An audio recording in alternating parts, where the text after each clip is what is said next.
रहस्यमयी टापू। बहुत समय पहले की बात है। एक साहसी युवक था, अर्जुन। उसे नई जगहों को तलाशने और रहस्यों की गहराई में जाने का शौक था।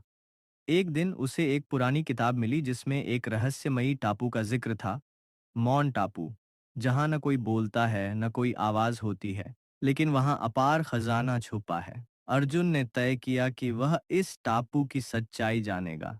बहुत समय पहले की बात है। अर्जुन एक छोटी नाव लेकर समुद्र की ओर चल पड़ा।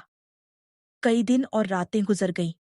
कभी तूफान आया, कभी लहरें नाव को डुबोने लगी, लेकिन अर्जुन ने हार नहीं मानी। आखिरकार एक धुंध से ढका हुआ टापू उसकी आंखों के सामने आया।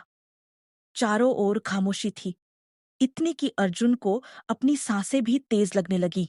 अर्जुन एक छोटे टापू पर कदम रखते ही अर्जुन को अजीब सा एहसास हुआ। वहां न पक्षियों की चहचहाहट थी, न पेड़ों की सरसराहट, सब कुछ एकदम शांत। अर्जुन आगे बढ़ा तो उसे एक पत्थर की दीवार मिली, जिस पर लिखा था, जो सच को दिल से चाहे वही खजाने तक पहुंचे, मौन को समझे वही इस द्वार को खोले।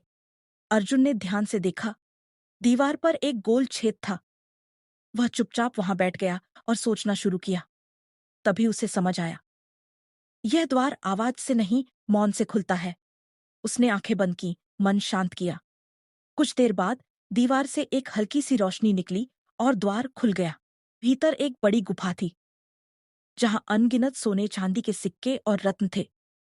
लेकिन साथ ही वहां एक पत्थर पर एक चेतावनी खुदी हुई थी, यदि लालच से लिया गया एक भी रत्न तो टापू हमेशा के लिए तुम्हें कैद कर लेगा।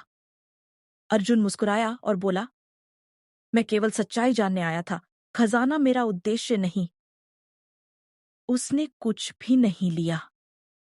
जैसे ही उसने गुफा से बाहर कदम रखा, टापू हिलने लगा और धीरे धीरे समंदर में समा गया। अर्जुन अपनी नाव पर लौट आया। गांव लौटकर अर्जुन ने लोगों को सब बताया, लेकिन वहां कोई भी सबूत नहीं था। न टापू, न खजाना। लोग हंसे, मगर कुछ ने उसे गंभीरता से लिया। अर्जुन ने सबक सीखा। हर खजाना जरूरी नहीं कि सोने का हो। कभी कभी सच्चाई और अनुभव ही सबसे बड़ा खजाना होते हैं। सीख, कभी कभी मौन में भी सबसे गहरे रहस्य छिपे होते हैं। जो दिल से खोजे वही उन्हें पा सकता है।